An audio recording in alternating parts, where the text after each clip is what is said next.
My sister secretly took out a loan in my name. My parents told me to pay it off and stay quiet, but when I reported it as fraud, they gave me an ultimatum: drop it or you're out of the family. My response? Enjoy your golden child. I'm done. I still remember the exact moment my world turned upside down. I was sitting in my tiny apartment, sipping on my first cup of coffee that Saturday morning, enjoying the rare peace of having no obligations for the day. My phone buzzed with an email notification. Your payment is overdue. Please remit $3,573 immediately to avoid penalties. I frowned, my heart skipping a beat. I didn't have any loans. I wasn't behind on any payments. Hell, I was the kind of person who paid my credit card bill the second I used it just to avoid debt. I clicked the email open and read through it again. It was from a bank I didn't recognize, tied to a loan I had never applied for. At first, I assumed it was some kind of scam, but then I noticed the details: my name, my address, even my social security number. This wasn't a phishing attempt. It was real. A cold wave of realization washed over me as I dialed the bank's customer service. The woman on the other end was polite but firm. Yes, the loan was taken out under my name. No, it wasn't a mistake. The funds had been deposited 3 months ago into an account that was suspiciously familiar, an account that belonged to my sister Megan. My stomach churned. There had to be a mistake. There was no way my own sister would... And then it hit me. Just trust me, Sarah. This is a once-in-a-lifetime opportunity. Megan's voice was filled with her usual, unshakable enthusiasm, the kind that had gotten her into and out of more failed ventures than I could count. I leaned back in my chair, rubbing my temples. Megan, the last once-in-a-lifetime opportunity you dragged me into cost me 10 grand. I still haven't recovered from that mess. That was different, she argued. That startup had issues, bad management. But this is solid. We're talking about an AI-driven financial assistant that's going to change the way people invest. The market is shifting, and if we get in early... I sighed. Her eyes lit up. If we both put in 25 grand each, we'll be listed as founding investors. That means when the company goes public... I held up a hand. No, absolutely not. I can't do that again, Megan. Her excitement dimmed, but only for a second. Okay. What if you don't invest directly? What if you just help me secure a loan temporarily, just to get my foot in the door? I shot her a sharp look. What do you mean secure a loan? She shifted in her seat, playing it off as casual. Just a simple document, general power of attorney. It would let me handle some financial transactions in your name, strictly for the investment, nothing else. You know I'd never do anything to screw you over. I hesitated. Megan was reckless, but she wasn't a bad person. She was my sister. She had big dreams, and I had seen firsthand how hard she worked to make them happen. This is the last time, I said firmly, grabbing a pen. If this goes south, I'm done. No more investments, no more schemes. You want money? Go get a job like everyone else. Megan grinned and clapped me on the shoulder. You won't regret this, sis. We're going to make millions. We made exactly zero. The startup went under within 6 months. The founders disappeared, and Megan was left scrambling to pay off debts. She begged me for more time, swearing she'd fix it. I refused. I told her I was done funding her dreams, that she needed to grow up and face reality. That was the last time we spoke about it, or so I thought. I stared at the email on my phone, my stomach twisting. The general power of attorney. That's how she did it. That's how she had taken out a loan in my name without me knowing. She still had access, and she had used it. My phone rang. Mom? I answered, my voice tight. Did you know about this? Her sigh told me everything. She took out a loan in my name, Mom. That's fraud. Megan was in a rough spot, she said quickly. She thought she could pay it back before you noticed. I let out a bitter laugh. Oh, great. That makes everything fine then, right? No problem. She stole my identity, but as long as she intended to pay it back, I should just let it go. Sarah, keep your voice down, she hissed. We don't need to make this a bigger deal than it is. Mom, this is a big deal. I could press charges. She exhaled sharply. You won't do that, Sarah. I clenched my jaw. Why not? Because if you do, you'll ruin her life. You'll ruin our family's reputation. There it was, the real reason. It's just money, she continued. You have a stable job. You can afford to pay it off. Megan can't. I felt something inside me snap. Let me get this straight. Megan commits fraud, and instead of being mad at her, you're mad at me for not just sucking it up? You don't have to be dramatic, Sarah, Mom said. Mom, this is illegal. There was a pause, then her voice dropped to a dangerous whisper. You're going to pay off that loan, and you're going to keep your mouth shut. That's what a good daughter would do. I hung up without another word. I sat there for a long time, staring at my phone, my mind racing. My own mother had just told me to pay off a fraudulent loan and keep quiet because that's what a good daughter would do. I should have seen this coming. Megan had always been reckless, always chasing the next big idea, always swearing that she was one step away from making it big. And every time she failed, someone else, usually me, was left cleaning up her mess. Not this time. I grabbed my jacket and keys, heading straight to my parents' house. The moment I stepped inside, I could feel the tension in the air. My mother was in the kitchen, arms crossed, lips pressed into a thin line. My father sat in his recliner, flipping through a newspaper like nothing was happening. And Megan? She was sitting on the couch, her phone in one hand, a beer in the other, looking bored. "Sarah, listen," my mother started, but I held up a hand. "Where's the money?" I demanded, staring directly at Megan. She blinked, then smirked, like this was some minor inconvenience. "What money?" "The loan, the one you took out in my name. Where is it?" She scoffed. "Relax, it's not like I blew it all at a casino." I clenched my fists. "Then where is it?" Megan shrugged. "It went into a business investment, just like last time. You know how it works." I cut her off. "No, Megan, I know how it doesn't work. Because every single time you lose everything. So tell me, where is my money?" She leaned back against the couch, taking a sip of her beer. "Sarah, chill. I just need a little more time. The deal's still in progress." "A little more time," I repeated, laughing bitterly. "You lied, Megan. You stole from me, and you want me to be patient? It's not like you're struggling." She muttered under her breath, and I saw red. "You think that because I work hard, because I have a stable job, I'm just supposed to accept this? That it's my responsibility to fix your mistakes?" "Lower your voice," my father said finally, looking up from his paper. "We don't need to start a scene." "A scene?" I echoed incredulously. "You think I'm making a scene, Dad? Do you even hear yourselves? You're protecting a con artist just because she's your daughter." "My dear, I'm your daughter too. Megan just made a mistake," my mother said, her voice laced with forced calm. "It's not worth destroying the family over." I let out a hollow laugh. "Destroying the family? That's rich. Megan destroyed this family years ago, but you keep pretending she's just a misunderstood genius." Megan scoffed. "You've always been so dramatic." "That's it," I said, my voice eerily calm. "You fixed this yourself." Megan blinked. "What?" "You heard me," I interrupted. "This is your debt, not mine, not Mom and Dad's. Yours. You're going to pay it back, or you're going to deal with the consequences." My mother stiffened. "Sarah, please." "No," I cut her off. "You had your chance to do the right thing, and you chose her, so now I choose me." Megan sat forward, her smirk finally fading. Whoa, what are you saying?" I stepped closer. "I'm saying that I'm not paying that loan. I'm calling the bank first thing Monday and reporting it as fraud. You can explain yourself to them." Her face paled. "Sarah, come on, you don't want to do that." "Actually," I said, grabbing my keys, "I really, really do." Then I walked out, slamming the door behind me. I barely made it through the night without smashing something. My mind kept replaying the conversation, the way my parents had defended her like she was some helpless child, the audacity of it all. But nothing could have prepared me for what came next. The next morning, I drove straight to Megan's apartment. I wasn't going to wait around. I wanted answers. When she opened the door, she looked far too relaxed for someone who had just committed fraud. She was in sweatpants, sipping coffee, her phone in one hand.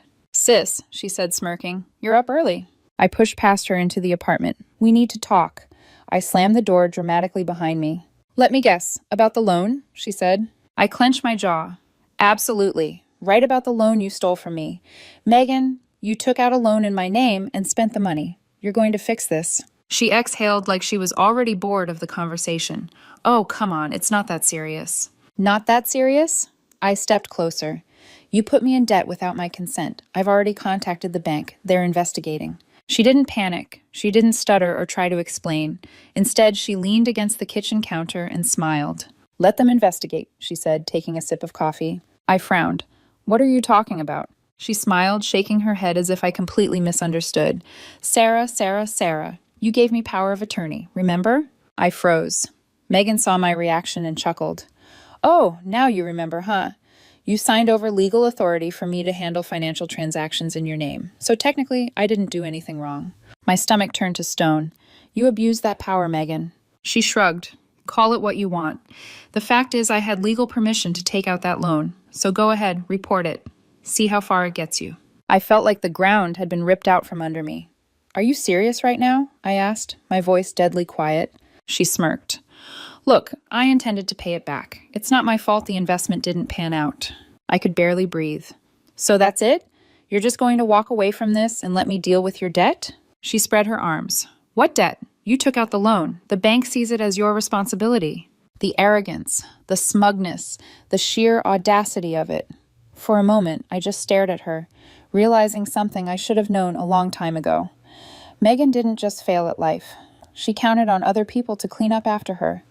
And now she was counting on me doing it again. But not this time. I stepped back, breathing deeply, forcing myself to stay calm. You really think you're untouchable, don't you? She grinned. I know I am. I nodded slowly. We'll see about that. Then I turned and walked out, because if Megan thought I was going to roll over and accept this, she had another thing coming. I drove home, gripping the wheel so tightly my knuckles turned white. Megan had just admitted everything, and yet she had no fear, no remorse. She truly believed she had outplayed me. But she had made one mistake. She underestimated just how done I was with her. The moment I got home, I pulled out every document I had, my old emails, the original power of attorney papers, every text she had sent me about that doomed investment. I started researching fraud cases, reading up on legal loopholes, and making a list of every possible way I could hold her accountable. This wasn't going to be like the other times. This time, Megan was going to learn. The next evening, I got the inevitable call. Sarah, my mother sighed the moment I picked up, already sounding exhausted. We need to talk. Do we? I asked, keeping my voice neutral. Yes, she snapped. Come to the house now. I could have said no. I could have just hung up. But I wanted this conversation. I wanted to look them all in the eye when I told them exactly what was coming. I walked into the house, and it was like stepping into an intervention. My mother was seated at the dining table, my father beside her, arms crossed. Megan, of course, was lounging on the couch like she had nothing to worry about. Dinner's almost ready, my mother said, her tone far too casual. I didn't sit. I'm not here to eat. She pursed her lips. Sarah, you're making this bigger than it needs to be. I laughed dryly. I'm making this bigger? Mom, Megan stole from me. It's not that much, my father interjected, waving a hand dismissively. Let's not make a scene over a little money. A little money? I echoed, incredulous. Are you kidding me? Look, my mother said dramatically. We talked to Megan, and she will pay you back. Megan scoffed. Eventually, I shot her a glare before turning back to them. No, I said firmly. She won't, and you know it. My father said, pinching the bridge of his nose, we can cover it. We'll pay the loan, and you can just drop this whole thing. I clenched my jaw. You're willing to bail her out again? My mother leaned forward, voice softening, like she thought she could still control me. Sweetheart, just let this go. Your family forgives. I shook my head. Family doesn't do what she did. Come on, my father said. It's not like she robbed you. Yes, I cut in coldly. She did. Megan rolled her eyes, leaning back in her chair. God, you're so dramatic. I stepped closer. You think this is a game, don't you? You think you can keep using people and there'll be no consequences. Relax, she smirked. You can't do anything. I had legal authorization. The bank sees me as the borrower, so, yeah, call the cops. Do whatever. It won't go anywhere. I leaned in slightly, just enough so she could see the fury in my eyes. Watch me. Her smirk faltered for the first time. I turned back to my parents. And if you think this time I'm going to be the good daughter who just fixes everything, you're dead wrong. My mother warned Sarah. No, I snapped. Enough. I've let her get away with this for years. I've let you make excuses for her. I've let you guilt me into fixing her messes, but this time she crossed the line. My father sighed. So what? You're going to ruin your own sister's life? I stared at him. No, she ruined it herself. Megan scoffed. You're bluffing. I smiled coldly. You'll find out soon enough. Then I turned and walked out, slamming the door behind me. I had already made up my mind. I was pressing charges. The next morning, I was sitting across from a lawyer, a man named Richard Hayes. He was in his mid-40s, sharp-eyed, and completely no-nonsense. After listening to everything I laid out, he leaned back in his chair, steepling his fingers. You've got a solid case, he said. Your sister may have had power of attorney, but the way she used it, taking out personal loans without your direct consent, could absolutely be considered financial abuse. If we push hard enough, we could argue fraud. I exhaled slowly, letting the reality of it sink in. What happens next? I'll start by drafting a formal complaint to the bank, stating that you're disputing the debt and alleging fraudulent misuse of power of attorney, he explained. If the bank takes your side, they'll report it as a crime. If they don't, we go to law enforcement ourselves. I nodded. Do it. Richard studied me for a moment. Are you ready for this? Once we file, it's out of your hands. If charges stick, your sister could be looking at some serious legal trouble. I clenched my jaw. Good. By the next afternoon, the fallout had begun. It started with my mother. She called 6 times before I finally picked up. Sarah, she screeched before I could even say hello. What did you do? I stayed calm. I filed a fraud report since Megan stole from me. She did not steal from you. You gave her permission, she shrieked. I sighed. I gave her permission to act in my best interest, not to take out a loan and blow the money on another failed get-rich-quick scheme. She was going to pay you back? I laughed bitterly. Oh yeah, with what money? Silence. Then she tried a different tactic. Sarah, please, think about what this will do to her. If the bank rules against her, they could involve the police. This could ruin her future. I felt a cold, detached kind of anger settle over me. Mom, she ruined her own future, not me. I'm done saving her. I hung up. The next one to show up was my father. He came to my apartment unannounced that evening, knocking like a cop, serving a warrant. I considered ignoring him, but eventually I let him in. Sarah, he began, this is a mistake. I folded my arms. No, Dad. The mistake was letting Megan get away with this crap for years. He sighed. The bank called your sister. They froze the loan pending investigation. Good, I said. You need to drop this. If you don't do, things are going to escalate. The bank could turn this into a full criminal case, he warned. Again, good, I exhaled sharply, pinching the bridge of my nose. Sarah, you're being stubborn. Megan isn't a bad person. I slammed my hand against the table, making him jump. Stop! My voice was like ice. Stop making excuses for her. She's a con artist, and I will make sure she faces consequences. My father gave me a hard look. You're really going to do this? Tear the family apart over money? I laughed bitterly. No, Dad. Megan tore this family apart the second she decided to screw me over and not feel an ounce of guilt about it. My father sighed, rubbing his temples. Fine. We'll pay off the loan. Just drop this before it gets worse. I shook my head. No, if you pay it off, she gets away with it again. She'll just do it to someone else next time, maybe to you. His mouth tightened, but he had no response. I stepped forward. This isn't about the money. This is about her learning that she can't do this anymore. Silence stretched between us. Then my father's expression hardened. If you go through with this, he said slowly, you won't just lose Megan. You'll lose us too. I held his gaze. So be it. For the first time in my life, I saw something crack in his eyes, like he had never actually considered the possibility that I might walk away from them entirely. Get out, I said quietly. He hesitated for a moment, then turned and left without another word. That night, I got a single text from Megan. You really think you won, huh? This isn't over. I stared at the screen, my jaw tightening. No, it wasn't over, but soon it would be, because I was finally done playing her game. The next few days were chaos. My phone didn't stop ringing. Calls from my mother, my father, even a few relatives who had magically decided to care now that things were getting serious. I ignored most of them. Then the official letter arrived. The bank had finished its preliminary investigation. They had determined that Megan had misused the power of attorney for personal financial gain. The loan was frozen pending legal action, and they were forwarding the case to the authorities. I sat in silence for a long time, staring at the letter. It was happening. Megan was finally going to face real consequences. The next time I heard from her, it wasn't a text. It was a pounding on my front door. I opened it to find her standing there, breathing hard, eyes wild. She looked different. Less cocky, more desperate. You think you've won? She spat the moment I stepped outside. You think you're so much better than me? I folded my arms. I don't think I'm better than you, Megan. I just know I'm not a criminal. Megan let out a bitter laugh. You're ruining my life over a little money. I narrowed my eyes. You stole from me, lied to me, and you don't even feel bad about it. I was going to pay you back, she yelled. You didn't have to escalate it so much. You weren't going to pay me back, I said, my voice calm but firm. You were going to keep stalling, keep making excuses, keep hoping someone else would fix it for you, just like every other time. She clenched her fists.